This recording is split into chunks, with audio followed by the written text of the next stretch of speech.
Hello and नमस्कार दोस्तों, स्वागत है आपका अनलॉक जीएस एकेडमी में। प्रीलिम्स का ब्रह्मास्त्र सीरीज का सेशन 11 है, जिसमें हम चर्चा कर रहे हैं पिछले 10 सालों में आए हुए पीवाईक्यूज के बारे में। साथ ही क्वेश्चंस के अप्रोच देखेंगे, एग्जामिनर्स की क्या एक्सपेक्टेशंस है, क्या रैशनल है उस क्वेश्चन को रखने के पीछे, और साथ ही उससे रिलेटेड जो जीएस टॉपिक है उनका हम डिस्कस करेंगे। चलिए चर्चा शुरू करते हैं। 2013 का पेपर हम पहले डिस्कस कर चुके हैं पिछले 10 सेशंस में। 2014 से आज शुरू करते हैं, 2014। क्वेश्चन नंबर 1 है, गन्ना उत्पादन के एक व्यावहारिक उपागम को, जिसको धारणीय गन्ना उपक्रमण के रूप में जाना जाता है, क्या महत्व है? व्हाट आर द सिग्निफिकेंसेज, महत्व पूछा गया है किस चीज का, of a practical approach to sugarcane production. गन्ने को उत्पादन के लिए एक प्रैक्टिकल अप्रोच की बात की गई है, और उस अप्रोच का नाम क्या दिया गया है? Sustainable sugarcane initiative. Sustainable sugarcane initiative. इस पर्टिकुलर प्रैक्टिकल अप्रोच की क्या सिग्निफिकेंसेज है, इसके बारे में पूछा गया है। 4 स्टेटमेंट दिए गए हैं। पहला है, कृषि की पारंपरिक पद्धति की तुलना में बीज की लागत बहुत कम होती है। मतलब इसमें जो सीड कॉस्ट है वो काफी कम होती है, पहला ही दिया गया है। दूसरा है, इसमें ड्रिप सिंचाई का प्रभावकारी प्रयोग हो सकता है, ड्रिप इरिगेशन को इसमें प्रैक्टिस किया जा सकता है। तीसरा है, इसमें रासायनिक अकार्बनिक उर्वरकों का बिल्कुल भी इस्तेमाल नहीं होता। इसमें there is no application of chemical inorganic fertilisers. Fourth है, कृषि की पारंपरिक पद्धति की तुलना में इसमें अंतराशस्यन की ज्यादा गुंजाइश है। The scope for intercropping is more in this compare to the conventional method of cultivation. 4 statement दिए गए। अगर आप देखो यहाँ पे स्टेटमेंट 3 को, इसमें लिखा हुआ there is no application of chemical inorganic fertiliser at all in this, कि इसमें बिल्कुल भी। ये स्टेटमेंट बहुत ज्यादा एक्सट्रीम लगता है, और यूपीएससी जनरली एक्सट्रीम स्टेटमेंट पे ही क्वेश्चन को खेलता है। क्योंकि एक्सट्रीम स्टेटमेंट अगर आपको लगे ना बहुत ही ज्यादा एक्सट्रीम है, आप इतनी सारी चीज़ों को पढ़ रहे हो पूरे साल से, और आपको इतना समझ में आ जाता है कि इतना एक्सट्रीम कोई स्टेटमेंट नहीं हो सकता कि बिल्कुल जहाँ पर कोई एप्लीकेशन नहीं हो केमिकल इनऑर्गेनिक फर्टिलाइजर्स का, और इस तरह की कोई प्रैक्टिकल अप्रोच है जिसके बारे में आपने सुना नहीं, ऐसा नहीं हो सकता। तो इसलिए ये वाला स्टेटमेंट अपने आप में गलत हो जाएगा। और जैसे ही आप इस स्टेटमेंट को गलत करोगे, आंसर निकल के आएगा 1, 2 एंड 4। हमें इसके बारे में कुछ नहीं पता, हमने अभी तक कुछ भी ध्यान नहीं लगाया, लेकिन उसके बाद भी हम आंसर सही निकाल सकते हैं। इसके बारे में हम बात कर लेते हैं। इसकी बात करते हैं, sustainable sugarcane initiative. Sustainable sugarcane initiative शुरू किया गया था क्रेडिट प्लस अप्रोच के रूप में नाबार्ड के द्वारा। और इसमें क्या करते हैं, शुगर केन को कल्टीवेट किया जाता है, उसके इनपुट को चेंज कर दिया जाता है। जैसे उसमें सीड्स का यूज कम किया जाता है, सीड्स यूज कम होता है उसमें। साथ ही उसमें वाटर यूज कम होता है, पानी का भी कम यूज किया जाता है इस अप्रोच में। फर्टिलाइजर और लैंड का ऑप्टिमम यूज किया जाता है। फर्टिलाइजर और लैंड का ऑप्टिमम यूज किया जाता है। साथ ही जो इनपुट कॉस्ट है, उसमें लगने वाली जो राशि इनपुट कॉस्ट है वो कम हो जाती है। उसके अलावा जो गन्ने होते हैं, इसमें जो गन्ने प्रोड्यूस होते हैं सस्टेनेबल शुगर केन इनिशिएटिव के तहत, उनकी हाइट और उनका जो वेट होता है गन्नों का, वो ज़्यादा होता है। साथ ही इंटरक्रॉपिंग और ड्रिप इरिगेशन के लिए भी इसमें गुंजाइश होती है। Sustainable sugarcane initiative method increase करता है शुगर केन यील्ड को लगभग 20% के आसपास, 30% लेस वाटर के साथ, और 25% रिडक्शन होता है केमिकल इनपुट्स। केमिकली फर्टिलाइजर को कंप्लीटली खत्म नहीं कर सकते, लेकिन हाँ उसको कम किया जा सकता है। इसके कई बेनिफिट होते हैं, benefit of to SSI to farmers, benefit of SSI to millers, सबके लिए बेनिफिट होते हैं। ये क्वेश्चन पूछा गया था जनरली, क्योंकि ये सस्टेनेबल शुगर केन इनिशिएटिव 2010 से ही न्यूज में था। 2010 में, 2013 में, 2012 में कंटिन्यू न्यूज में था, और उसके कारण ये क्वेश्चन पूछा गया था। तो इसमें किसी की पारंपरिक पद्धति की तुलना में बीज की लागत कम होती है, बिल्कुल सही है। इसमें ड्रिप सिंचाई का प्रयोग हो सकता है, बिल्कुल हो सकता है। और कृषि की पारंपरिक पद्धति की तुलना में इसमें इंटरक्रॉपिंग की गुंजाइश ज्यादा होती है, बिल्कुल सही है। लेकिन ये बिल्कुल गलत है, और एक्सट्रीम स्टेटमेंट है, इसीलिए भी इसको गलत कर सकते हैं कि इसमें रासायनिक अकार्बनिक उर्वरकों का बिल्कुल भी इस्तेमाल नहीं होता। और इसी से आपका आंसर निकल के आ जाता है। यूपीएससी जनरली यही चेक करना चाह रहा होता है इस तरह के क्वेश्चन में, कि आप ये चीज पकड़ पा रहे हैं कि ये इतना एक्सट्रीम स्टेटमेंट है, ये बिल्कुल भी सही नहीं हो सकता। नेक्स्ट क्वेश्चन है क्वेश्चन नंबर 2। यदि अंतर्राष्ट्रीय महत्व की किसी आर्द्र भूमि को मॉन्ट्रियो रिकॉर्ड के अधीन लाया जाए तो इससे क्या अभिप्राय है? If A wetland of international importance is brought under the Montreux record, what does it imply? 4 statement दिए गए हैं, ए बी सी डी। अगर हम बात करें मॉन्ट्रिक्स रिकॉर्ड की, तो हम सबसे पहले देखते हैं, ये ईरान का मैप है। ईरान में एक जगह है रामसर, यहाँ पर कैस्पियन सी के आसपास में, तट पे। और इसी जगह पे एक कन्वेंशन होता है, रामसर कन्वेंशन। कब? 2 फरवरी 1971 को। इसीलिए 2 फरवरी को वर्ल्ड वेटलैंड डे मनाया जाता है। और इस कन्वेंशन में, रामसर कन्वेंशन में, वेटलैंड के ऊपर ये कन्वेंशन होता है जिसमें बात की जाती है कि हम प्रिजर्व करेंगे ecological character of wetlands. Wetlands का जो इकोलॉजिकल कैरेक्टर है इसको सही करने की बात की जाती है। वाइज यूज ऑफ वेटलैंड की बात की जाती है, वाइज यूज ऑफ वेटलैंड्स। और फिर इसमें कॉन्फ्रेंस ऑफ पार्टीज होती है, हर 3 साल में इसकी मीटिंग होगी कॉन्फ्रेंस ऑफ पार्टीज की, ये इसमें निकल रहता है। इसी रामसर कन्वेंशन के अंतर्गत आता है मॉन्ट्रेक्स रिकॉर्ड। मॉन्ट्रेक्स एक जगह है स्विट्जरलैंड में, और ये 1990 में स्थापित किया गया था मॉन्ट्रेक्स रिकॉर्ड। मॉन्ट्रेक्स रिकॉर्ड क्या है? ये रजिस्टर है, एक तरीके का register of wetland sites. Wetland sites उन साइट्स का रजिस्टर है, और यहाँ पर जो वेटलैंड्स है जिनकी इंटरनेशनल इंपॉर्टेंस है उनकी लिस्ट इसमें बनाई जाती है। जब किसी भी वेटलैंड में किसी भी कारण से उसके इकोलॉजिकल कैरेक्टर में वेरिएशंस आते हैं, variations in ecological character of wetland, और वो किसी भी कारण से हो सकते हैं, या तो वो हो चुके हैं, हैपेंड और हैपनिंग और लाइकली टू बी हैपन, या तो होने वाले हैं या हो चुके हैं या हो रहे हैं, किसी भी कारण से, चाहे वो टेक्नोलॉजी के कारण से हो, या फिर वो कह सकते हैं पोल्यूशन की वजह से चेंजेस आ रहे हों, या कह सकते हैं ह्यूमन इंटरफेरेंस की वजह से चेंजेस आ रहे हों, तो इन सबको लेके मॉन्ट्रिक्स रिकॉर्ड में डाला जाता है उन वेटलैंड को, ताकि उनका सही इस्तेमाल किया जा सकते हैं। इंडिया की अगर हम बात करें भारत के संदर्भ में, तो भारत में कई वेटलैंड है, और उनमें से 2 वेटलैंड अभी मॉन्ट्रिक्स रिकॉर्ड में है। कौन कौन सी हैं? एक है केवलादेव नेशनल पार्क जो कि राजस्थान में है, और एक है लोकटक लेक। लोकटक लेक कहाँ पर है? मणिपुर में। इससे पहले एक वेटलैंड और थी, इसका नाम है चिल्का, चिल्का लेक। ये भी मॉन्ट्रिक्स रिकॉर्ड में थी, लेकिन इसको अब 2002 में हटा दिया गया, क्योंकि चिल्का लेक अथॉरिटीज के द्वारा अच्छा काम किया गया, और विद अवार्ड रिकॉग्निशन, अवार्ड देके इनको इसको हटा दिया गया, क्योंकि अब ये कंडीशन ठीक है। अगर बात करें साथ ही कॉप की, जो कॉन्फ्रेंस ऑफ पार्टीज होती हैं रामसर कन्वेंशन की, वो हर 3 साल में होती हैं, और जो अभी COP13 लेटेस्ट हुई है, COP13, जो कि हुई है 2018 में, कहाँ पर? UAE दुबई में। COP14 की बात करें, COP14 जो कि 2022 नवंबर में हुआ है, ये हुआ है जेनेवा स्विट्जरलैंड में, जिसकी थीम थी wetland actions for people and nature. अब हम के स्टेटमेंट देखते हैं। मॉन्ट्रियल रिकॉर्ड के दिन लाया जाता है, इससे क्या अभिप्राय है? पहला स्टेटमेंट है, मानव हस्तक्षेप के परिणाम स्वरूप आर्द्र भूमि में पारिस्थितिक स्वरूप में परिवर्तन हो गया है, हो रहा है, या होना संभावित है। Changes in ecological character have occurred, are occurring, or are likely to occur in the wetland as a result of human interference. यही हमने अभी पढ़ा था, बिल्कुल सही आंसर है। जिस और दूसरा, तीनों स्टेटमेंट और पढ़ लेते हैं। जिस देश में आर्द्रभूमि अवस्थित है, उसे आर्द्रभूमि के कोर से 5 किलोमीटर के दायरे में मानव क्रियाकलाप को निश्चित करने के लिए विधि अधिनियमित करना। ऐसा कुछ अभी हमने नहीं पढ़ा मॉन्ट्रिक्स रिकॉर्ड के बारे में। यूपीएससी बहुत सिंपल सी पूछता है, मॉन्ट्रिक्स रिकॉर्ड के बारे में जब भी आप पढ़ेंगे तो पहली लाइन यही दिखेगी कि अगर इकोलॉजिकल कैरेक्टर में किसी तरह का चेंजेस हो रहे हैं, हो चुके हैं, या होने वाले हैं, किसी भी कारण से, टेक्नोलॉजिकल पॉल्यूशन या ह्यूमन इंटरफेरेंस की वजह से, तो उसको मॉन्ट्रिक्स रिकॉर्ड के अधीन लाना जाता है। सी है, आर्द्रभूमि का बचा रहना, इसके आसपास रहने वाले कतिपय समुदाय की सांस्कृतिक प्रथा परंपराओं निर्भर, इसके लिए अंदर की सांस्कृतिक विविधता को नष्ट नहीं किया जाना चाहिए, बिल्कुल गलत है। इसे विश्व विरासत स्थल की स्थिति प्रदान की गई, बिल्कुल गलत है। यूपीएससी इस तरह के कंफ्यूजिंग स्टेटमेंट आपको देगा, पर आंसर ए है। नेक्स्ट क्वेश्चन है क्वेश्चन नंबर 3। निम्नलिखित द्वीपों के युग्म में से कौन सा एक 10 अंश जलमार्ग द्वारा आपस में पृथक किया जाता है? 10 डिग्री चैनल की बात की गई है कि इनमें से 4 स्टेटमेंट दिए गए, अंडमान निकोबार, निकोबार सुमात्रा, मालदीव लक्षद्वीप, सुमात्रा और जावा। इनमें से किसको 10 डिग्री चैनल के द्वारा अलग किया जाता है?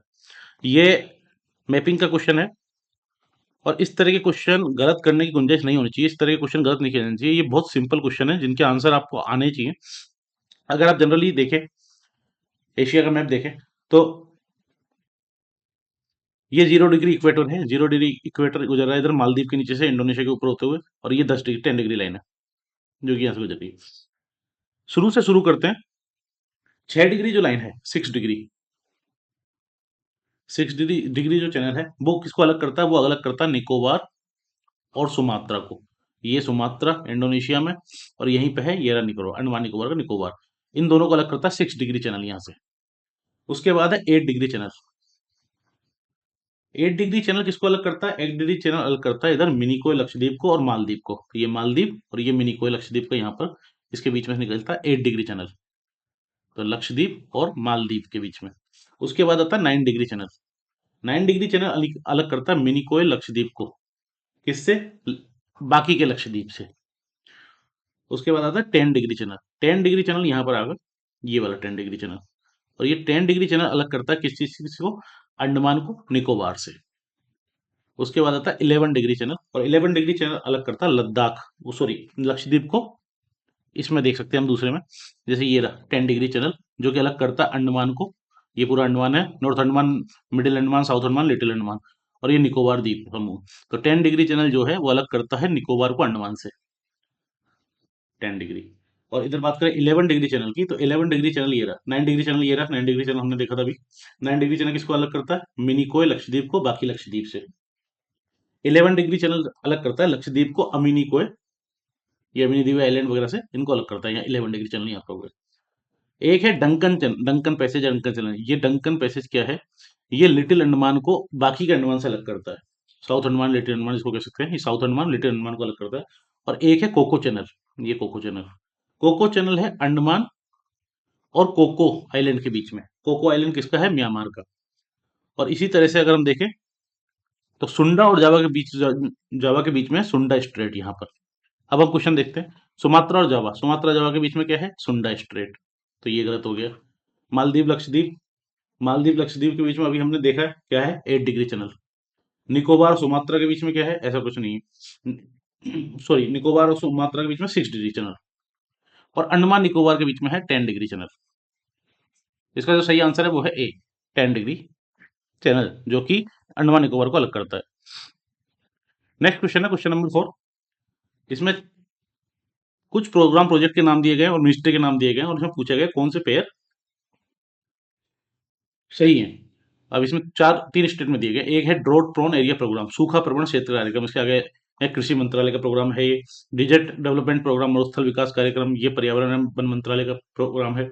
और थर्ड है वर्षा पूरी क्षेत्रों हेतु राष्ट्रीय जल संवर्धन विकास योजना, national watershed development project for rainfed area, इसमें लिखा हुआ ग्रामीण विकास मंत्रालय का प्रोग्राम है। तीनों की बात करें तो जो ड्रॉट प्रोन एरिया प्रोग्राम है, ड्रॉट प्रोन एरिया प्रोग्राम, ये शुरू किया गया था मिनिस्ट्री ऑफ रूरल डेवलपमेंट के द्वारा। और 1973-74 में जो फोर्थ 5 ईयर प्लान का टाइमिंग था, उस समय ये शुरू किया गया था। और इसका काम था कि जो ड्रॉट्स के इम्पैक्ट है उनको मिटिगेट करना, उसको कम करना, ताकि क्रॉप प्रोडक्शन में फायदा मिल सके, वाटर यूजेज से यूज हो सके। तो ये कृषि मंत्रालय का प्रोग्राम नहीं था, तो पहला गलत हो जाता है। दूसरा पूछा गया था डेजर्ट डेवलपमेंट प्रोग्राम के बारे में, मरुस्थल विकास प्रोग्राम, ये भी मिनिस्ट्री ऑफ रूरल डेवलपमेंट का एक प्रोग्राम था। और 1977-78 में शुरू किया गया था, ताकि ड्रोट के इफेक्ट को कम किया जा सके। और फाइनल था national watershed development project for rainfed areas. Generally जो नेशनल वाटरशेड डेवलपमेंट प्रोजेक्ट था ये मिनिस्ट्री ऑफ रूरल डेवलपमेंट का, लेकिन जो रेनफेड एरियाज के लिए ये बनाया गया था नेशनल वाटरशेड डेवलपमेंट प्रोजेक्ट, ये था मिनिस्ट्री ऑफ एग्रीकल्चर का, जो कि 1990 91 के आसपास शुरू किया गया था। इसलिए ये तीनों ही स्टेटमेंट गलत हैं, कोई नहीं इसका आंसर होगा। और साथ ही बात करें तो DPAP, desert area development programme, और साथ ही इंटीग्रेटेड वाटरशेड डेवलपमेंट प्रोग्राम, इन तीनों को मर्ज कर दिया गया था 2000 में, सन 2000 में। और मर्ज करके बनाया गया था integrated watershed management programme, IWMP, जो कि दूसरा सबसे बड़ा वाटरशेड प्रोग्राम था दुनिया में, चाइना के बाद सेकंड लार्जेस्ट।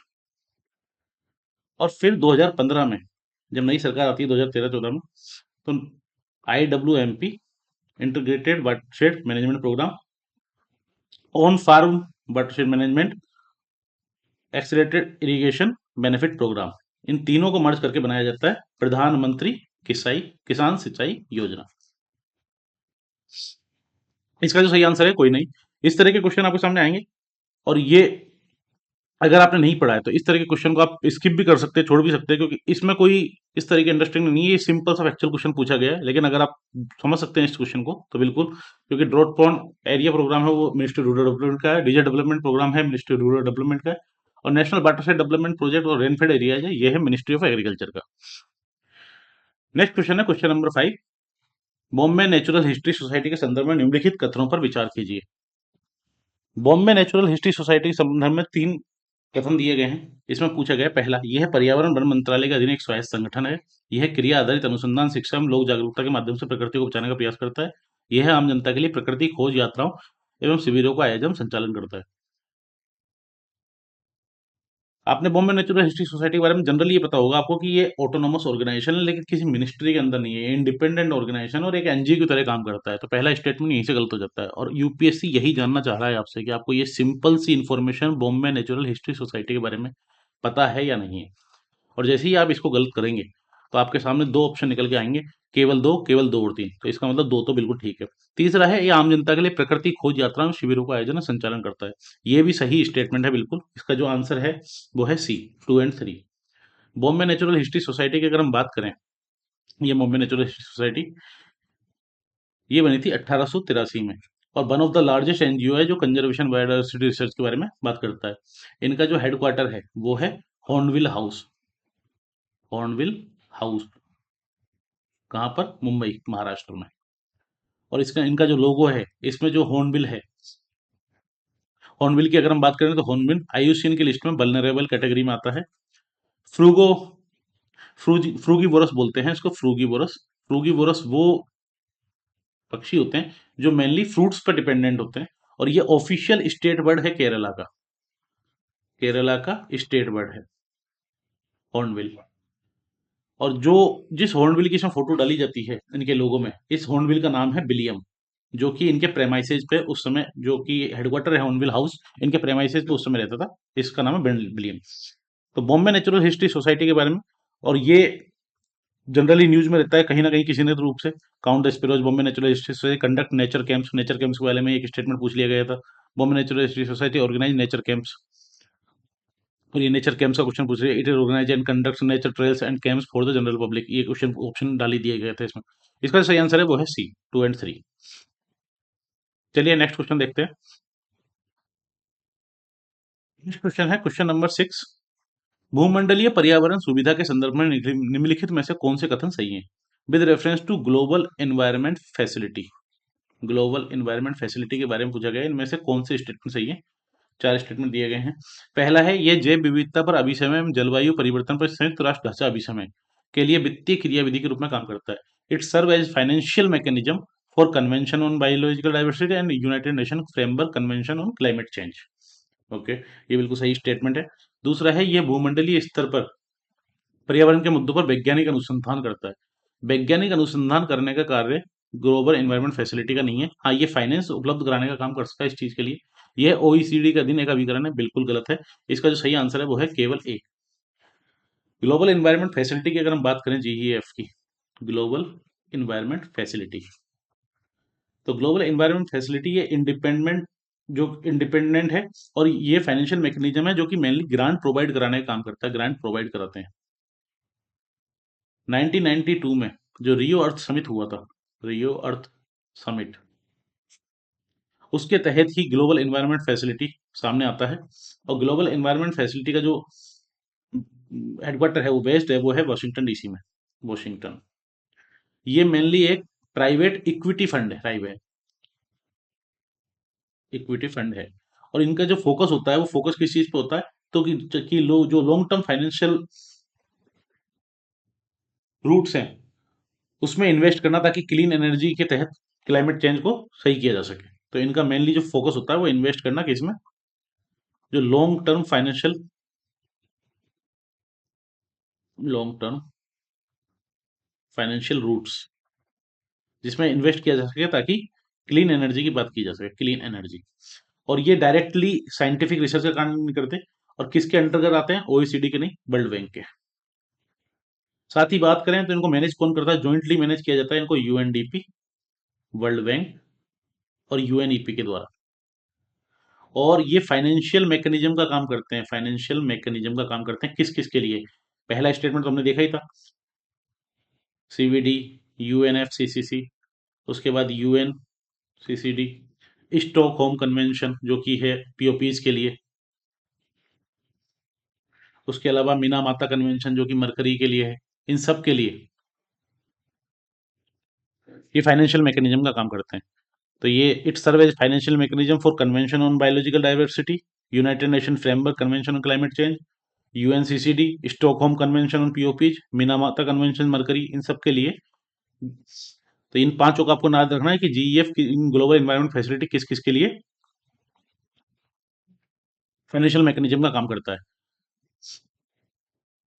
न्यूज में था ग्लोबल इन्वायरमेंट फैसिलिटी, कई बार जनरल न्यूज में होता है, इंडिया को जैसे $100 मिलियन का ग्रांट दिया था तो green boost, India has grown bit more, इसके लिए। नेक्स्ट क्वेश्चन है क्वेश्चन नंबर 7। सौर शक्ति उत्पादन के लिए प्रौद्योगिकी के संदर्भ में निम्नलिखित कथनों पर विचार कीजिए। 3 स्टेटमेंट दिए गए हैं सोलर पावर प्रोडक्शन से रिलेटेड। पहले स्टेटमेंट में कहा गया है कि जो प्रकाश वोल्टीय प्रक्रिया एक प्रौद्योगिकी है, फोटोवोल्टिक्स जिसको बोलते हैं photovoltaics, it is a technology जो कि प्रकाश के विद्युत में प्रत्यक्ष रूपांतरण द्वारा विद्युत जनन करती है, जो कि जनरेट करती है इलेक्ट्रिसिटी को। कैसे? Direct conversion of light into electricity. जो प्रकाश आता है, जो लाइट आती है, उससे डायरेक्ट इलेक्ट्रिसिटी जनरेट करती है। जबकि जो सौर सौर तापीय प्रक्रिया है, जिसको सोलर थर्मल सिस्टम बोलते हैं, ये टेक्नोलॉजी, इन दो टेक्नोलॉजी के बारे में बात की गई है कि फोटोवोल्टिक्स जो है, जो कि लाइट को डायरेक्टली कन्वर्ट करता है इलेक्ट्रिसिटी में, जबकि जो सोलर थर्मल टेक्नोलॉजी है, ये यूटिलाइज करती है सन्स रेज को, सूर्य की किरणों को यूज करती है ताप जनित करने के लिए, ताकि हीट को जनरेट किया जा सके, और फिर इलेक्ट्रिसिटी जनरेशन का प्रोसेस शुरू होता है। पहले हीट जनरेट होती है, फिर इलेक्ट्रिसिटी जनरेट होती है। दूसरा है प्रकाश वोल्टीय प्रक्रिया प्रत्यावर्ती धारा का जनन करती है। जो फोटोवोल्टिक्स है वो एसी करंट को जनरेट करता है, जबकि जो सोलर थर्मल जनरेट है वो करती है डायरेक्ट करंट को, डीसी। और थर्ड है भारत के पास सौर तापीय प्रौद्योगिकी के लिए विनिर्माण आधार है, किंतु प्रकाश वोल्टीय प्रौद्योगिकी के लिए नहीं है। India has manufacturing base for solar thermal technology but not for photovoltaics. Option देखते हैं। ए केवल एक, केवल दो तीन, एक दो तीन, कोई नहीं। अगर हम बात करें, तीसरा स्टेटमेंट तो यहीं से गलत हो जाता है कि India has manufacturing base for solar thermal technology but not for photovoltaic. Photovoltaics के लिए किसने कहा हमारे पास टेक्नोलॉजी नहीं है? हमारे पास ठीक ठाक टेक्नोलॉजी है फोटोवोल्टिक्स के लिए, और इसी पे ही ये क्वेश्चन पूछा गया था, क्योंकि इसी के कारण से ही हम ये न्यूज में था, क्योंकि फोटोवोल्टिक्स टेक्नोलॉजी को लेके इंडिया की तरफ से कुछ सोलर मिशन प्रोग्राम में कुछ चेंजेस किए गए, जिसमें कहा गया कि हम कुछ इक्विपमेंट्स को इंडियन के द्वारा ही रिसोर्सेज करेंगे। इस चीज को लेके यूएस की तरफ से डब्ल्यूटीओ में एक एप्लीकेशन फाइल की गई थी इंडिया के अगेंस्ट सोलर मिशन प्रोग्राम को लेके, और इसीलिए क्वेश्चन पूछा गया था। तो ये स्टेटमेंट यहीं से गलत हो जाता है। उसके बाद आंसर बचता है कोई नहीं, ये केवल एक। केवल एक को दोबारा पढ़ते हैं। फोटोवोल्टेक जो टेक्नोलॉजी बिल्कुल सही है, ये इलेक्ट्रिसिटी डायरेक्ट सनलाइट से जनरेट होती है फोटोवोल्टेक सेल्स के द्वारा, पीवी सेल्स के द्वारा डायरेक्ट इलेक्ट्रिसिटी जनरेट की जाती है। जबकि जो सोलर थर्मल टेक्नोलॉजी है, उसमें क्या किया जाता है, पहले सन की रे से एक हीट को या किसी भी लिक्विड फॉर्म को हीट जनरेट की जाती है, और उसको हीटिंग के बाद उससे फिर इलेक्ट्रिसिटी जनरेट की जाती है। उसमें क्या किया जाता है, अंदर कलेक्ट किया जाता है रेडिएंट एनर्जी को, ट्रांसफॉर्म किया जाता है, और फिर उसको हाई टेम्परेचर में थर्मल एनर्जी को कन्वर्ट किया जाता है, और फिर उसको फाइनली इलेक्ट्रिसिटी में कन्वर्ट किया जाता है। तो इस तरह से अगर हम देखें तो पहला स्टेटमेंट बिल्कुल सही है। दूसरा स्टेटमेंट गलत है, क्योंकि फोटोवोल्टिक सेल्स हैं, ये जनरेट करते हैं डायरेक्ट करंट को, डीसी को, ना कि अल्टरनेटिव करंट को। तो इसलिए सही जो इसका आंसर है वो है केवल एक। India has been manufacturing base for both. Next जो क्वेश्चन है क्वेश्चन नंबर 8। निम्नलिखित भाषाओं पर विचार कीजिए। गुजराती, कन्नड़, तेलुगु, तीन भाषाएं दी गई हैं। इनमें कहा गया है which of the above has been declared as classical language by the central government या गवर्नमेंट। उपयुक्त में से किनको सरकार ने क्लासिकी भाषाएं, श्रेण्य भाषाएं घोषित किया है? तीन स्टेटमेंट दिए गए, गुजराती, कन्नड़, तेलुगु। गुजराती को नहीं दिया गया, बिल्कुल गलत है। तेलुगु और कन्नड़ इसमें सही जवाब है। तेलुगु और कन्नड़, दो और तीन, इसका जो सही आंसर है वो है सी। क्लासिकल अगर लैंग्वेज की हम बात करें, क्लासिकल लैंग्वेज की, तो क्लासिकल जो लैंग्वेज है इंडिया में वो है छह। कौन कौन सी है छह? पहली है तमिल, और अगर आप इंडिया का मैप देखें तो इसको ऐसे समझ पाएंगे, पहली है यहाँ पर तमिल। तमिल को कब दिया गया था? 2004 में। उसके बाद मान लीजिए एक संस्कृत होगी, संस्कृत को दिया गया था 2005 में। उसके बाद हो जाती है एक यहाँ पर कर्नाटक, मान लीजिए कन्नड़, तो कन्नड़ को दिया गया था, तमिल, कन्नड़, कन्नड़ को दिया गया था क्लासिकल भाषा का दर्जा 2008 में। उसके बाद है तेलुगु, जो आंध्र प्रदेश वाला रीजन मान लीजिए, तेलुगु, तेलुगु को दिया गया था 2008 में। और फिर मलयालम, ये केरला, तो मलयालम को दिया गया था 2013 में क्लासिक भाषा का दर्जा। और फिर है उड़ीसा, और उड़ीसा को दिया गया था 2014 में, और इसीलिए क्वेश्चन पूछा गया था क्योंकि 2014 में क्लासिकल लैंग्वेज स्टेटस दिया गया था उड़ीसा को। 21 फरवरी 2014 की न्यूज है, और इसी कारण से क्वेश्चन पूछा गया था। उसके बाद भी अगर ये क्वेश्चन गलत होता है तो गलत होना बनता है, क्योंकि बहुत ही इंपॉर्टेंट क्वेश्चन था और बहुत ही सिंपल क्वेश्चन था। तो इसलिए छह लैंग्वेज हैं जिनको क्लासिकल लैंग्वेज का दर्जा दिया गया है। इसमें तमिल है, संस्कृत है, कन्नड़ है, तेलुगु है, मलयालम है, उड़ीसा है। और ये 6 लैंग्वेज लिस्टेड है किसमें, 8 शेड्यूल में भी। मिनिस्ट्री ऑफ कल्चर की तरफ से गाइडलाइंस जारी की जाती है। क्राइटेरिया क्या है क्लासिकल लैंग्वेज में डालने का, तो उसमें 3 क्राइटेरिया की बात की जाती है। सबसे पहला तो ये है कि उनकी अर्ली टेक्स्ट हिस्ट्री होनी चाहिए, 1500 से 2000 साल पुरानी तो वो भाषा होनी चाहिए, सबसे पहली बात उनके टेक्स्ट जो है उनकी हिस्ट्री। दूसरा, ये एंशियंट लिटरेचर की बॉडी होनी चाहिए। तीसरा, ओरिजिनल लिटरेचर लिटरेरी ट्रेडिशन होना चाहिए, ओरिजिनल लिटरेरी ट्रेडिशन होना चाहिए। मतलब किसी भी तरीके का बोरोनेस नहीं होनी चाहिए, किसी भी तरीके से किसी और लैंग्वेज से बोरो किया गया हो इस तरह से नहीं होनी चाहिए, ओरिजिनलिटी होनी चाहिए। तभी जाके ये क्राइटेरिया पूरे फुलफिल हो पाएंगे और क्लासिकल लैंग्वेज का दर्जा दिया जाता है। तो ये हो गया 8th क्वेश्चन। क्वेश्चन नंबर 9 है, तीन नाम दिए गए हैं दाम्पा टाइगर रिजर्व, और इन पेयर्स को मिलाने की बात की, कौन सा ये पेयर सही तरीके से सुमेलित है। दाम्पा टाइगर रिजर्व मिजोरम, गुमटी वाइल्ड लाइफ सेंचुरी वन्यजीव अभयारण्य सिक्किम, और Saramati peak Nagaland. Dampa Tiger Reserve की बात करें, दाम्पा टाइगर रिजर्व मिजोरम में है, बिल्कुल सही है। दूसरा है गुमटी वाइल्ड लाइफ सेंचुरी, गुमटी वाइल्ड लाइफ सेंचुरी सिक्किम में नहीं है, गुमटी वाइल्ड लाइफ सेंचुरी है त्रिपुरा में। और तीसरा है सारामती पीक नागालैंड, सारामती पीक सही है। इसका जो सही आंसर है वो है सी, 1 और 3। दाम्पा टाइगर रिजर्व की बात करें तो ये लुसाई हिल में है मिजोरम में, और फेमस किसके लिए है, क्लाउडेड लेपर्ड के लिए, क्लाउडेड लेपर्ड। और जिसकी वजह से ये तीनों न्यूज में रह सकते हैं, कभी भी कोई बड़ी बात नहीं, न्यूज में 50 चीजें न्यूज में हो सकती हैं, और उस वजह से भी क्वेश्चन पूछा जा सकता है। पर दाम्पा टाइगर रिजर्व न्यूज में था कि क्लाउडेड लेपर्ड की कोई सेंसस की गई थी, ऐसा कुछ था, क्योंकि क्लाउडेड लेपर्ड की सबसे ज्यादा पॉपुलेशन है दाम्पा टाइगर रिजर्व में, इवन पूरे साउथ ईस्ट एशिया में। तो ऐसे में, और ये वल्नरेबल कैटेगरी में आता है, यूसीएन कैटेगरी के स्टेटस है वल्नरेबल क्लाउडेड लेपर्ड का। इसका सही आंसर है 1 और 3 हो गया। नेक्स्ट क्वेश्चन है क्वेश्चन नंबर 10, वेटलैंड इंटरनेशनल के बारे में। वेटलैंड इंटरनेशनल नामक संरक्षण संगठन के संदर्भ में कुछ कथन दिए गए हैं, उनके बारे में पूछा गया है। Which of the following statement is are correct with reference to a conservation organisation called wetland international. तो पहला स्टेटमेंट क्या है, यह रामसर अभी समय के हस्ताक्षरकर्ता देशों द्वारा बनाए गए अंतर सरकारी संगठन है। It is an intergovernmental organisation formed by the country which are signatories to Ramsar convention. यहीं आपको टाइमलाइन पता होनी चाहिए, इसके बारे में बहुत ज्यादा इंपॉर्टेंट चीज नहीं है। ये आपको पता होनी चाहिए कि रामसर के बारे में, जैसा भी हमने थोड़ी देर पहले बात की थी पिछले क्वेश्चन में, रामसर कब बना था, 1971, 2 फरवरी 1971। पर वेटलैंड इंटरनेशनल आज का नहीं है, वेटलैंड इंटरनेशनल 1937 का है। तो ये अपने आप में गलत हो जाता है कि ये उस समय नहीं बना था। दूसरा है, ये ज्ञान के विकास संग्रहण के लिए तथा व्यवहारिक अनुभव का बेहतर नीति हेतु पक्ष समर्थ करने के लिए क्षेत्र स्तर पर कार्य करता है। It works at the field level to develop and mobilise knowledge and use the practical experience to advocate for better policy. Obvious सी बात है, मतलब इस स्टेटमेंट को देख के आपको ये नहीं लगेगा कि गलत है, आपको नहीं पता हो सकता है ये स्टेटमेंट बिल्कुल नहीं पता हो, लेकिन आपको ये पता है कि ये जनरल स्टेटमेंट है, जो कि ऑब्वियस सी बात है किसी भी ऑर्गेनाइजेशन के लिए हो सकता है, जो साइंटिफिक अप्रोच में नॉलेज के लिए काम कर रही है, पॉलिसीज बनाने के लिए काम कर रही है। तो इसका जो सही आंसर है वो वैसे भी केवल दो ही है, पहला गलत है। और अगर हम बात करें वेटलैंड इंटरनेशनल की,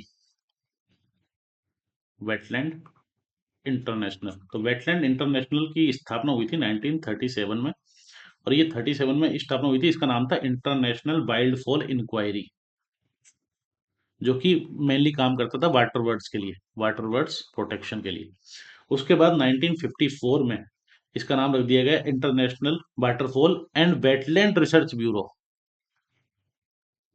IWRB। फिर इसमें वेटलैंड को भी डाल दिया गया वाटर बर्ड के साथ, प्लस वेटलैंड भी कर दिया गया। और फाइनली 1954 में ही इसका नाम चेंज करके बाद में रख दिया गया वेटलैंड इंटरनेशनल। इनका जो हेडक्वार्टर है वो कहाँ पर है, ये एड नीदरलैंड में, नीदरलैंड में इनका हेडक्वार्टर है। और ये एक एनजीओ है काफी, जो कि इंडिपेंडेंट एनजीओ है, और जो वर्क करता है किसके लिए, सस्टेन करने के लिए, रिस्टोर करने के लिए वेटलैंड्स को, उनके रिसोर्सेज को, लोगों को, बायोडाइवर्सिटी को। और ये ओनली ग्लोबल एनजीओ है जो डेडिकेटेड है टू द वेटलैंड्स। तो ये वेटलैंड इंटरनेशनल की बात होगी। क्वेश्चन पूछा गया था वेटलैंड इंटरनेशनल, कहीं ना कहीं न्यूज में था, इस वजह से क्वेश्चन पूछा गया था। नेक्स्ट क्वेश्चन है क्वेश्चन नंबर 11, ब्रिक्स के रूप में ज्ञात देशों के एक समूह के संदर्भ में निम्नलिखित कथनों पर विचार कीजिए। तो इसमें पूछा गया है ब्रिक्स के रूप में, कि ब्रिक्स के लिए दो स्टेटमेंट दिए गए हैं, कि ब्रिक्स का पहला शिखर सम्मेलन रियो दी जेनेरो में 2009 में हुआ था। दूसरा है दक्षिण अफ्रीका ब्रिक्स का समूह में अंत में शामिल हुआ। तो ये आपको सबको पता होगा कि ब्रिक्स को अगर हम स्पेल करें तो साउथ अफ्रीका सबसे लास्ट जो शामिल हुआ था, पहले इसका नाम था ब्रिक। साउथ अफ्रीका के जुड़ने के बाद इसको ब्रिक्स कहा जाने लगा, तो ये सही है। ब्रिक्स का पहला शिखर सम्मेलन रियो दी जेनेरो में 2009 में हुआ था, ये देखने वाली बात है। ब्रिक्स की अगर हम बात करें, ब्रिक्स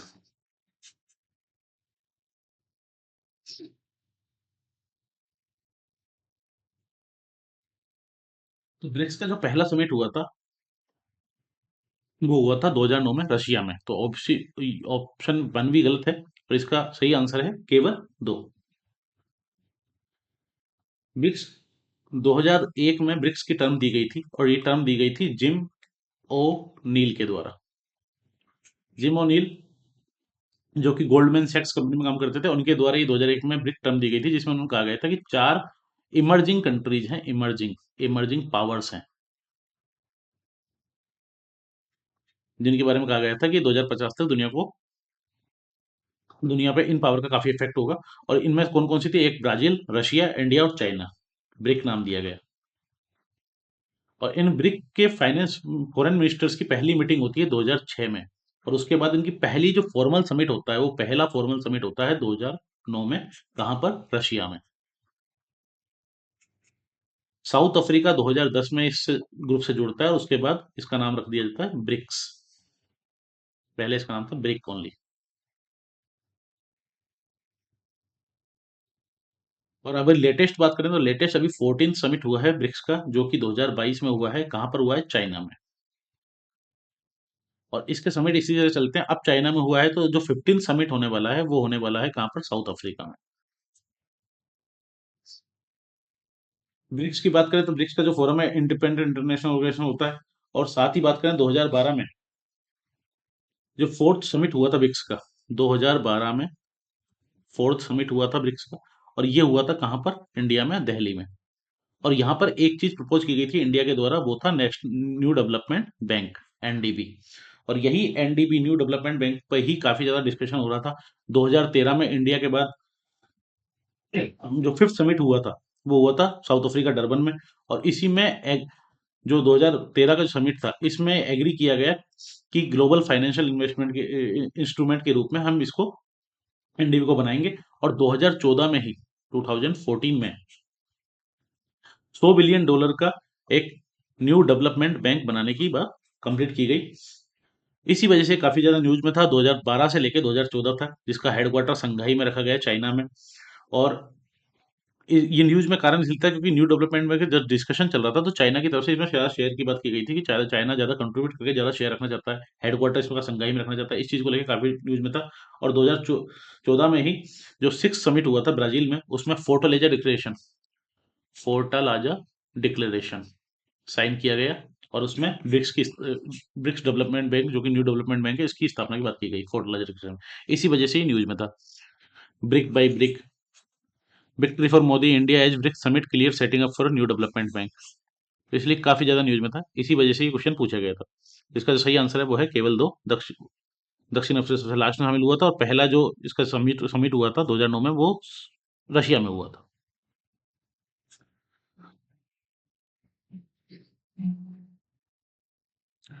नेक्स्ट क्वेश्चन है क्वेश्चन नंबर 12। तीन रोगों के नाम दिए गए हैं, डिप्थीरिया, चिकन पॉक्स जिसको छोटी माता बोलते हैं, और स्मॉल पॉक्स, चेचक। और इसमें से कहा गया है इनमें से किस लोगों का भारत में उन्मूलन हो चुका है, किसको इरेडिकेट किया जा चुका है भारत में से। ये क्वेश्चन पूछा गया था। तीन चार ऑप्शन दिए गए। स्मॉल पॉक्स की अगर हम बात करें, स्मॉल पॉक्स, तो small pox serious infection disease है जो कि होता है किसके कारण? वेरियोला वायरस के द्वारा। वेरियोला वायरस के द्वारा। और इसको इरेडिकेट किया जा चुका है इंडिया से कब? 1978 79 में। तो तीसरा तो बिल्कुल ठीक है, तो आंसर होगा इन दोनों में से कोई। दूसरी बात करें डिप्थीरिया और चिकन पॉक्स की, तो डिप्थीरिया जो है ये बैक्टीरियल इन्फेक्शन है एक तरीके का। और ये अफेक्ट करता है जनरली म्यूकस मेम्ब्रेन को, नाक के म्यूकस मेम्ब्रेन को या फिर थ्रोट के म्यूकस मेम्ब्रेन को। और ये किसके द्वारा होता है? ये होता है corynebacterium, corynebacterium, bacterium diphtheria, corynebacterium diphtheria करके जो बैक्टीरिया उसके द्वारा। और रही बात चिकन पॉक्स की, तो चिकन पॉक्स जो होता है ये वेरिसेला जोस्टर वायरस के द्वारा किया जाता फैलता है, बी जे बी। और इन दोनों को ऐसा कुछ भी नहीं है। इसका जो सही आंसर है वो है केवल तीन। कि चिकन पॉक्स, वो सॉरी स्मॉल पॉक्स को इरेडिकेट किया जा चुका है इंडिया से, उसके ऊपर क्वेश्चन पूछा गया था। न्यूज में भी था too scare to let go smallpox, क्योंकि स्मॉल पॉक्स से कई केसेस आ रहे थे, उसकी वजह से कहा गया था कि कहीं ना कहीं कोई कारण है कि वायरस सैंपल्स के लिए लेना चाहिए। नेक्स्ट जो क्वेश्चन है क्वेश्चन नंबर 13, बहुत ही सिंपल क्वेश्चन ज्योग्राफी का पूछा था, जिसमें पूछा था निम्नलिखित में से किन घटनाओं ने जीवों के विकास को प्रभावित किया होगा। विच of the following phenomena might have influence the evolution of organism. एक संभावना में बात की जा रही है कि जनरली जब ज्योग्राफी में बात करते हैं तो लगता है कि हाँ इन पर्टिकुलर कुछ कुछ जो घटनाएं हुई हैं, इन घटनाओं की वजह से भी कुछ ना कुछ जो इवोल्यूशन ऑफ ऑर्गेनिज्म ये कहीं ना कहीं प्रभावित हुआ होगा। और इसमें दो ऑप्शन दिए गए हैं, एक है कॉन्टिनेंटल ड्रिफ्ट, एक है ग्लेशियल साइकिल्स। इसका जो सही आंसर है वो है सी। क्योंकि ऑब्वियस सी बात है, इतनी बड़ी ये घटनाएं हुई हैं, कॉन्टिनेंटल ड्रिफ्ट हुआ है, ग्लेशियर साइकिल्स हुए हैं, तो इनने क्या जीवों के विकास को प्रभावित नहीं किया होगा? बिल्कुल किया होगा। कॉन्टिनेंटल ड्रिफ्ट की बात करें तो बात करते हैं पेंजिया पैंथालासा की।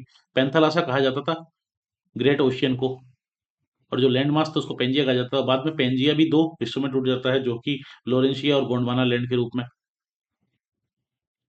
और जो ग्लेशियल साइकिल्स की बात करते हैं तो ग्लेशियल साइकिल्स की वजह से कॉन्टिनेंटल ड्रिफ्ट के दौरान जब कॉन्टिनेंट का ड्रिफ्टिंग थ्योरी जिसको आती है, जिसमें कहा जाता है कि अलग अलग उसमें हिस्सों में टूटता है, तो इसमें ऐसी कई जीव होंगे जो इस ड्रिफ्ट के दौरान इनका कहीं ना कहीं इवोल्यूशन कहीं ना कहीं इफेक्ट हुआ होगा, इन्फ्लुएंस्ड हुआ होगा, और ऐसे में ग्लेशियल साइकिल भी इसी जगह से ही आता है।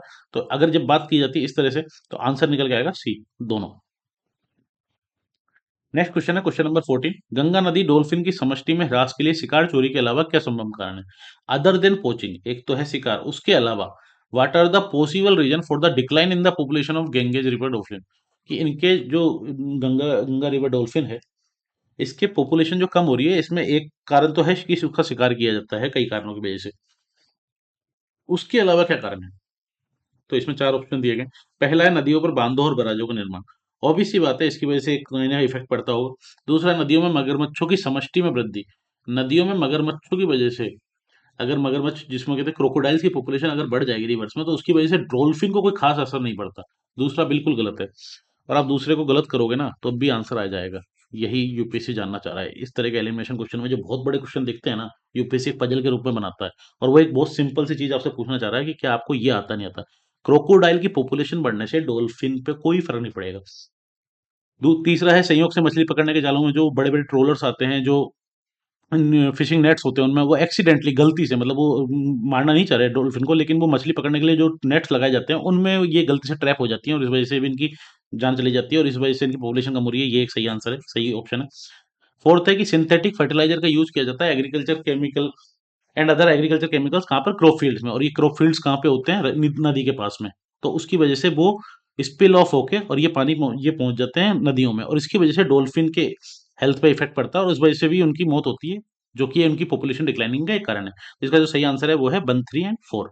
सही आंसर जो है गंगा रिवर डॉल्फिन की अगर हम बात करें, गंगा रिवर डॉल्फिन, तो गंगा रिवर डॉल्फिन ये नेशनल एक्विटिक एनिमल है भारत का, राष्ट्रीय जलीय जीव जिसे कहा जाता है।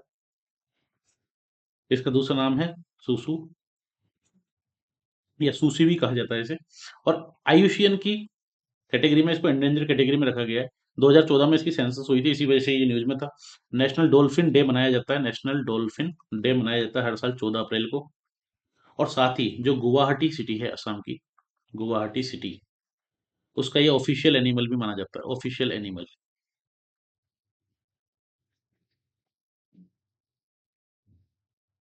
India ban use of dolphin for commercial entertainment, commercial entertainment के लिए इंडिया की तरफ से इसका जो यूज था डॉल्फिन का, ये बैन कर दिया गया था। इसी वजह से ये न्यूज में थी काफी ज्यादा। और एक डॉल्फिन सेंसस करवाई जानी थी उत्तर प्रदेश सरकार के द्वारा, इस वजह से भी ये न्यूज में थी, इसलिए क्वेश्चन पूछा गया था।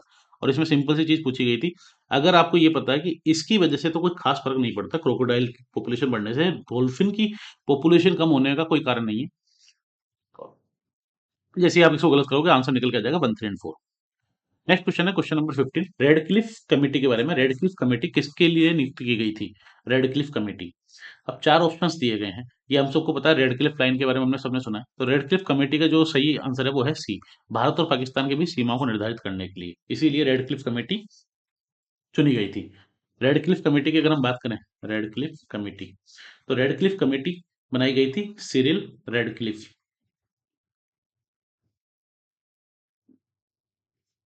Cyril red Cliff. और ये साइरिल रेड क्लिफ लो लॉर्ड थे वहां पर, लो मेंबर थे ब्रिटेन में। और इनके चेयरमैनशिप में ये कभी इधर पेरिस के आगे कभी कहीं नहीं आए, इधर इंडिया की तरफ कभी नहीं आए, लेकिन इनकी अध्यक्षता में बनाई गई और ये चेयरमैन थे दो बाउंड्री कमीशन के, दो बाउंड्री कमेटी, जो कि दो बनी थी, एक बनी थी पंजाब वाले रीजन के लिए, एक बनी थी वेस्ट बंगाल वाले रीजन के लिए। तो दो रेड क्लिफ कमेटी बनी थी, और इनको टाइम भी बहुत कम दिया गया था, 5 हफ्ते का ही टाइम दिया गया था इनको इन बाउंड्री डिमार्केशन के लिए, जो कि बहुत कम टाइम था। और उसी का कारण है कि आज जितनी भी समस्या हैं इस पूरे कॉन्टिनेंट में, इसका सबसे बड़ा कारण है कि बाउंड्री एक डिस्प्यूट जो आज तक भी है, जिसका कारण था कि ब्रिटिशर्स के द्वारा इस तरह से इसको टैकल किया गया। और इन्होंने ये पार्टीशन मैप इन्होंने जो सबमिट किया था वो किया था 9 अगस्त 1947 को, 1947 को। और फाइनली 17 अगस्त को देश आजाद होने के 2 दिन बाद इसको अनाउंस किया गया था। दो कमेटी बनाई गई थी, और हर कमेटी में 5 मेंबर्स थे, 5 मेंबर्स थे, जिसमें से एक थे साइरिल रेडक्लिफ, प्लस 2 मेंबर थे कांग्रेस के द्वारा नॉमिनेटेड, और 2 मेंबर थे मुस्लिम लीग के द्वारा नॉमिनेटेड। तो 5 मेंबर्स थे पंजाब की कमेटी में, 5 मेंबर्स थे वेस्ट बंगाल कमेटी में, रेडक्लिफ दोनों कमेटी में थे। तो इसका सही आंसर है, भारत पाकिस्तान की भी सीमा को निर्धारित करने के लिए ये कमेटी बनाई गई थी, delimit the boundaries between India and Pakistan. और जो चाइना और इंडिया की जो लाइन है, वो किस कमीशन के द्वारा बनाई गई थी, और किस क्या नाम है उसका, उसको कमेंट में बताइए आप please.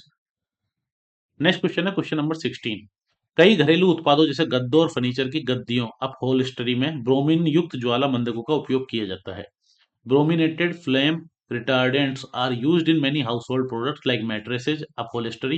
Why is there some concern about their use? Brominated flame retardant के कंसर्न क्यों है इसके यूज को लेके?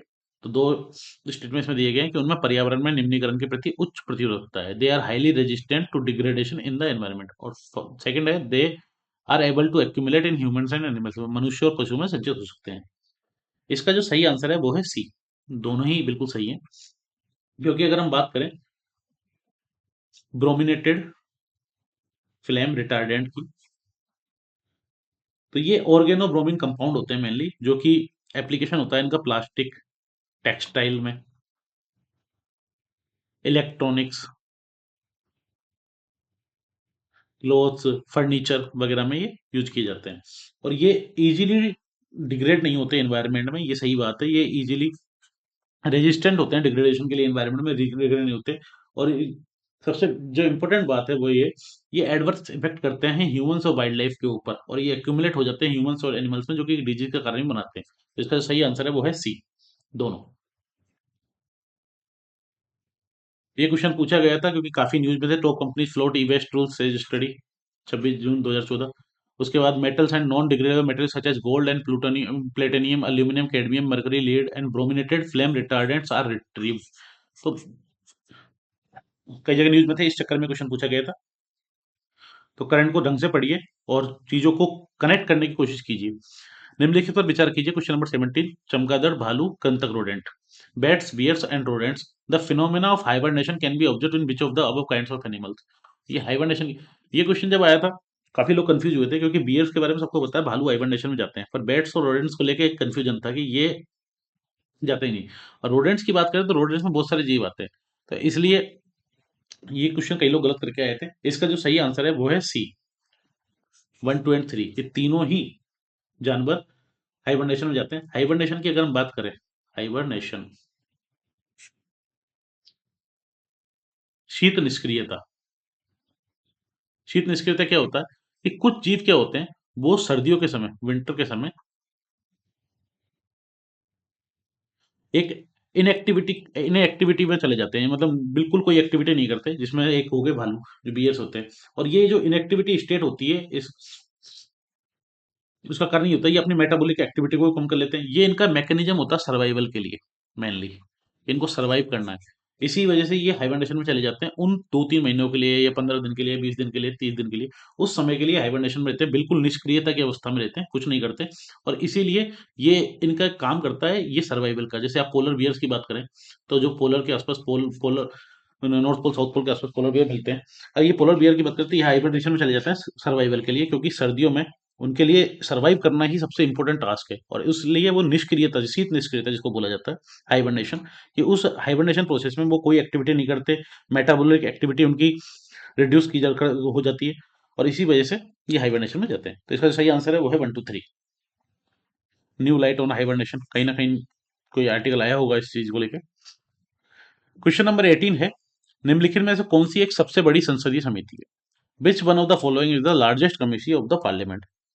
अब इसमें लार्जेस्ट कमेटी पूछा गया है, तो लार्जेस्ट कमेटी एक ही तरीके से हो सकती है, क्योंकि कमेटी का और कोई तरीका नहीं है लार्जेस्ट या स्मॉलेस्ट देखने का कि कौन सी छोटी कमेटी है कौन सी बड़ी, कि उसमें मेंबर्स कितने हैं। बात करें कमेटी ऑन पब्लिक अकाउंट्स की, पब्लिक अकाउंट्स कमेटी पीएससी, इसमें 22 सदस्य होते हैं, 15 होते हैं लोकसभा से और 7 होते हैं राज्यसभा से। मिनिस्टर इसका सदस्य नहीं होते। चेयरमैन को कौन सेलेक्ट करता है? चेयरमैन को स्पीकर सेलेक्ट करते हैं, और जनरली 1967 से हम देखते हैं कि विपक्ष के सदस्य को ही, अपोजिशन के मेंबर को ही चेयरमैन, इसका चेयरमैन बनाया जाता है इस कमेटी का। इस कमेटी का काम है केक की रिपोर्ट देखना, पीयूसी की रिपोर्ट देखना। एक है एस्टीमेट्स कमेटी, प्राक्कलन समिति। इस कमेटी में होते हैं 30 मेंबर्स एस्टीमेट कमेटी में, और ये सारे मेंबर्स होते हैं लोकसभा से और चुने जाते हैं proportional representation single transferable vote के द्वारा। और इसका जो सही आंसर है वो है ये, सबसे बड़ी कमेटी यही होती है, प्राक्कलन समिति। तीसरी कमेटी की बात करें, public committee on public undertaking, PUC, public undertaking committee. इस कमेटी की बात करें तो इसमें भी वही 22 मेंबर होते हैं, 15 लोकसभा से, 7 राज्यसभा से, और वही चेयरमैन को स्पीकर चूज करते हैं। और और इसका जो चेयरमैन होगा पब्लिक अंडरटेकिंग कमेटी का, हमेशा चेयरमैन लोकसभा से ही होगा। इसमें राज्यसभा के भी सदस्य होते हैं साथ, लेकिन चेयरमैन जो भी होगा वो स्पीकर चुनेंगे लोकसभा के, और वो लोकसभा से ही होगा चेयरमैन, मिनिस्टर पद पे नहीं होते इसमें। और फाइनली है कमेटी ऑन पिटिशन, याचिका समिति। पिटिशन कमेटी की बात करें तो ये दोनों हाउस में सेपरेट होती है, एक लोकसभा में है अलग से और एक राज्यसभा में है। लोकसभा में इसमें 15 मेंबर हैं, और राज्यसभा की अगर बात करें तो राज्यसभा में इसमें 10 मेंबर हैं, 10 मेंबर की कमेटी है। और ये इसमें जो मेंबर्स है इसको नॉमिनेट कौन करता है? इधर स्पीकर नॉमिनेट करते हैं लोकसभा में, राज्यसभा में जो राज्यसभा चेयरमैन है वो नॉमिनेट करते हैं। तो इसका जो सही आंसर है वो है कमेटी ऑन एस्टीमेट्स बी, जिसमें 30 मेंबर्स होते हैं, लार्जेस्ट कमेटी ऑफ पार्लियामेंट, इन चार ऑप्शंस में से। क्वेश्चन नंबर 19 है, निम्नलिखित में से कौन से एक पृथ्वी गिरे पर कार्बन चक्र में कार्बन डाइऑक्साइड का योगदान करते हैं? बहुत ही सिंपल क्वेश्चन है। यूपीएससी किसी क्वेश्चन को बहुत बड़ा बना के बताता है, लेकिन आपको केवल आपके बेसिक कॉन्सेप्ट याद रखने और कूलनेस के साथ आंसर करना है, आपका आंसर सामने आ जाएगा। इसमें पूछा गया है पृथ्वी ग्रह पर कार्बन चक्र में कार्बन डाइऑक्साइड का योगदान कौन करता है? इन इन चारों ऑप्शंस में से कार्बन डाइऑक्साइड का योगदान कौन करता है? अभी आप देख लीजिए। फोटोसिंथेसिस की हम बात करते हैं, प्रकाश संश्लेषण। प्रकाश संश्लेषण में क्या होता है? CO2 लिया जाता है पेड़ों के द्वारा, सिंपल, हम ज्यादा डिटेल में नहीं जाएंगे, और O2 रिलीज किया जाता है। ऑब्वियसली बात है, ये तो योगदान नहीं करते हैं, तीसरा नहीं है। उसके बाद है रेस्पिरेशन की बात करें तो रेस्पिरेशन में क्या होता है? श्वसन में O2 इंटेक किया जाता है, CO2 रिलीज किया जाता है, तो CO2 योगदान किया जाता है। ज्वालामुखी प्रक्रिया में ऑब्वियसली बात है, वोल्केनो में रिलीज होता है CO2, और जैव पदार्थ से डिकम्पोजिशन में CO2 रिलीज होता है। प्रकाश संश्लेषण में O2 रिलीज होता है, ना कि CO2। तीसरा गलत कर देते हैं हम यहाँ से, ऑप्शन बचते हैं 1 2 4 एंड 2।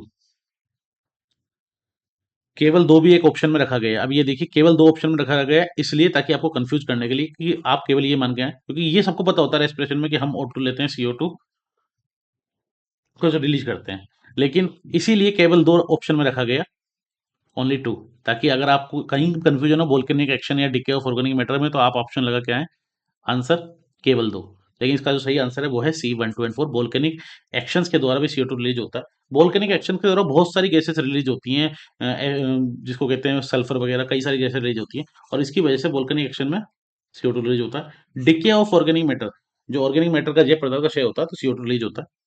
तो इसका सही आंसर है वो है 1 2 एंड 4। नेक्स्ट क्वेश्चन है 20। यदि आप ग्रामीण क्षेत्र से होकर गुजरते हैं तो आपको ये देखने को मिल सकता है कि अनेक प्रकार के पक्षी चरने वाले पशुओं भैंसों के पीछे पीछे चलते हैं और उनके घास में चलने से अशांत होने वाले कीटों को पकड़ते हैं। जनरली क्या होता है, जो गाय भैंस वगैरह कोई भी जीव जब खेतों में या फिर ग्रामीण क्षेत्र में आप देखते होंगे, तो इस तरह से जब ये इसमें गुजरते हैं खाने के लिए, तो इसमें जो छोटे छोटे जीव होते हैं, ये क्या करते हैं, ये उड़ते हैं और इन जीवों को, इन कीटों को खाने के लिए कुछ पक्षी होते हैं जो इनको पकड़ते हैं। और उनका ये सिम्बायोटिक रिलेशनशिप का काम करता है। जब आप इन्वायरमेंट पढ़ते होंगे, जब आपको पता होगा, सिम्बायोटिक रिलेशनशिप के रूप में भी काम होता है, इसका एग्जाम्पल दिया जाता है। अब इसमें तीन ऑप्शन दिए गए, पेंटेड स्टॉक, कॉमन मैना, ब्लैक नेक क्रेन। इनमें से कौन है? कॉमन मैना की बात करें, ये आपको हमेशा दिख जाएगा गाँव में, और ये अपॉर्चुनिस्टिक फीडर होता है इंसेक्ट्स का, और ओमनीवोरस होता है, ओपन वुडलैंड बर्ड होता है मेनली।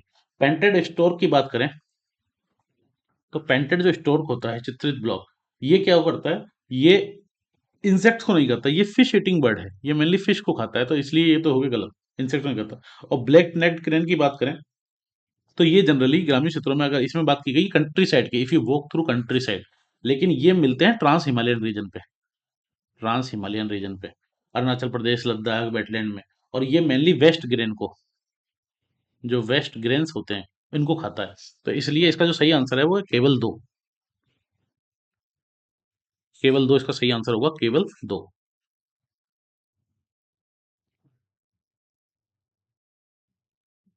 और ये मैना बर्ड काफी न्यूज में था, इस वजह से भी शायद ये क्वेश्चन पूछा हो, मैना बर्ड इन ऑस्ट्रेलिया थ्रेटनिंग, क्योंकि ऑस्ट्रेलिया में न्यूज आई थी कि ऑस्ट्रेलिया में जो ये कॉमन मैना बर्ड है, इसकी वजह से वहाँ की जो नेटिव स्पीसीज है उनको थ्रेटनिंग फील हो रहा है, वो थ्रेटन हो रही है। और इस वजह से काफी न्यूज में था, मैना bird in Australia threatening it's native species, expert target Indian मैना बर्ड्स। और यूनिवर्सिटी जो काफी सारी है ऑस्ट्रेलिया की, उनमें ये स्टडी की जा रही थी कि इसकी वजह से वहाँ की जो नेटिव स्पीसीज है उनको खतरा महसूस हो रहा है कॉमन मैना के बर्ड से, इसलिए न्यूज में था, इसलिए क्वेश्चन पूछा गया। तो इसलिए आज हमने 20 क्वेश्चन इस 2014 पेपर के, 2014 पेपर के पीवाईक्यूज के 20 क्वेश्चन आज डिस्कस किए। नेक्स्ट सेशन में मिलते हैं, तब तक के लिए बहुत बहुत धन्यवाद। पढ़ाई करते रहिए, तैयारी करते रहिए। Thank you.